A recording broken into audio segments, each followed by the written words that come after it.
hello लोगोफोर आंनि अफ्रि दैमारि चेनेलाव नोंथांमोनखौ आरो फिन खनसे बरायनानै लानाय जाबाय आं दिनै मैयानो फैदों बिसिनाव हर थाफैदों एनएलएफबि केम्पआवहाय थ' आं एफाराब गिदिर खोथा सावरायलायाखै बिथांमोनजों जास्ट माने गोदो जोंजों आं लोगो मोनफुनाय बा आंनि आन्दाराव थाफैनाय गथ'फोर बिसोरजों रायलायबाय बा बिसोरनि केम्पआव सेन्ट्रेल फेक्टरि दङमोन ना बेखौ एसे नायफैदों सेकेन्ड टाइम फैबावोब्ला बायदिसिना गोबां हारिनि खोथा सोंनाय जागोन आरो जाखिनि भिडिअ खालामनानै लानाय बेखौ नोंथांमोना थुदो बिदिब्ला नायलांसै लोगोफोर एनएलएफबि केम्पआवहाय फैदों दिनैहाय फुराना लोगो बिसोरनो सेन्ट्रेल फेक्टरिखौबो एसे नायलांनि अलप नङा बेफोरबायदिनो एनएलएफबि केम्पआव बेफोरबायदि सेन्देल बानायो आरोखि सेन्देल हा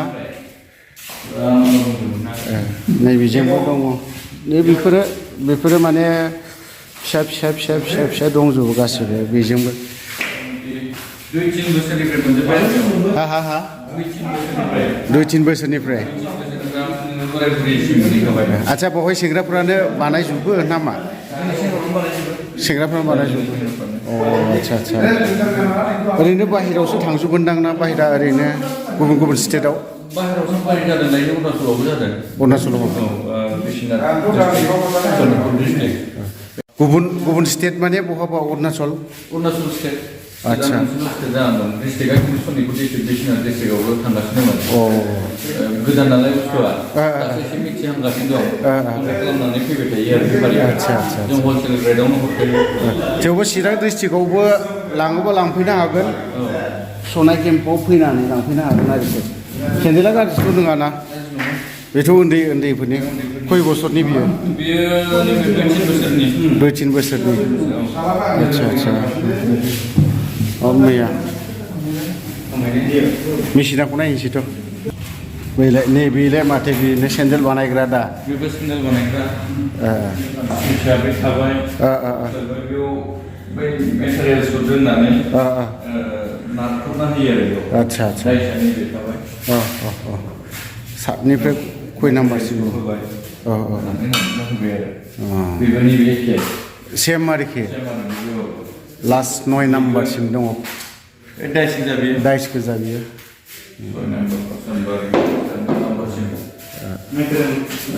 मोनबेसे दङ बेलाय बिदिया मोनसे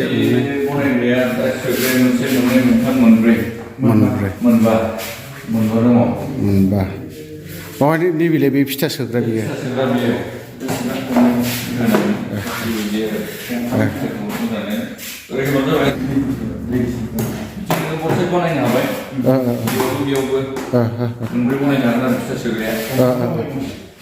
नेशनेल लिबारेशन फ्रन्ट अफ बड'लेण्डनि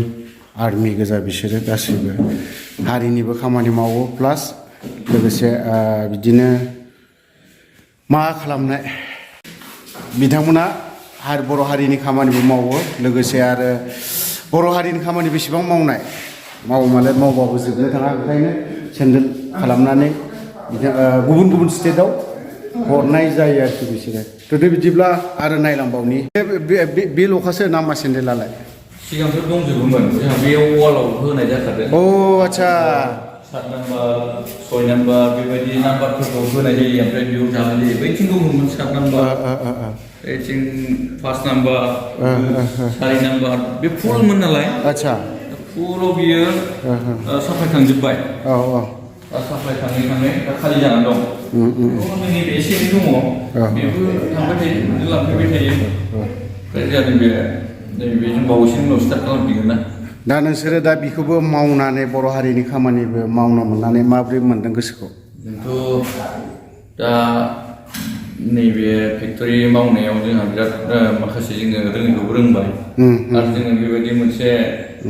सेन्देल दिहुननो हानाय जों मोनसे माबायाव फैदों दा जोंनि सेंग्राफोरखौ लानानै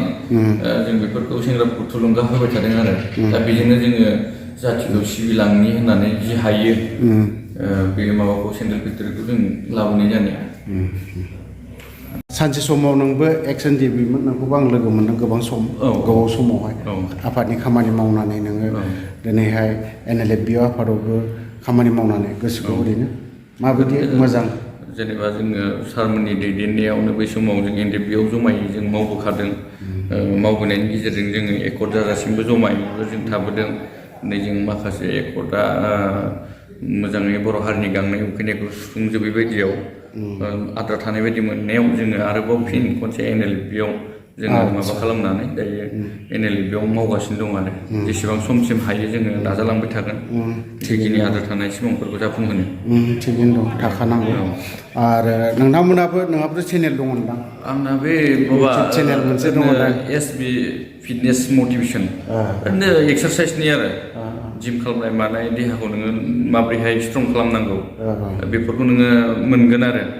नायनानै बे नोंथांमोना बिथाङा मोनसे चेनेल दङ बेखौ साबस्क्राइब खालाम आरो बिथाङा फिटनेसनि थाखाय खालामो बिथां सापर्ट खालाम बिनि चेनेलखौ एसे खोन्थाना होदो नोंखौ आंनि इउटुब चेनेलनि मुङा जाबाय SB फिटनेस मटिभेसन माने जिम खालामनाय मानाय एक्सारसाइज नोङो उदै देरदोंबा उदैखौ बोरै फेसेमनांगौ नोंनि देहाया स्ट्रं थानो थाखाय जेन जाहाथे बै बेमार आजार सुगार डायबेटिस बायदि रोखोमनि बेमारफ्रा जानो हायि बायदि बे एक्सारसाइजखौ नायोब्ला सोलोंनानै लानो हागोन आरो बेमार आजारनिफ्राय रैखा मोनगोन बारग'नो हागोन आरो नोंथांमोना साबस्क्राइब आरो सापर्ट खालाम बिथांखौबो जाहाथे गिदिर गिदिर इउटिउबारफोरबायदि बिथाङाबो बर' हारिनि खामानि मावनानैबो दिनैहाय फिटनेसनि बारैबो माखासे एसे चेनेल खुलिना लादों बावहाय नोंथांमोना सापर्ट खालाम थ' लोगोफोर आं बिदि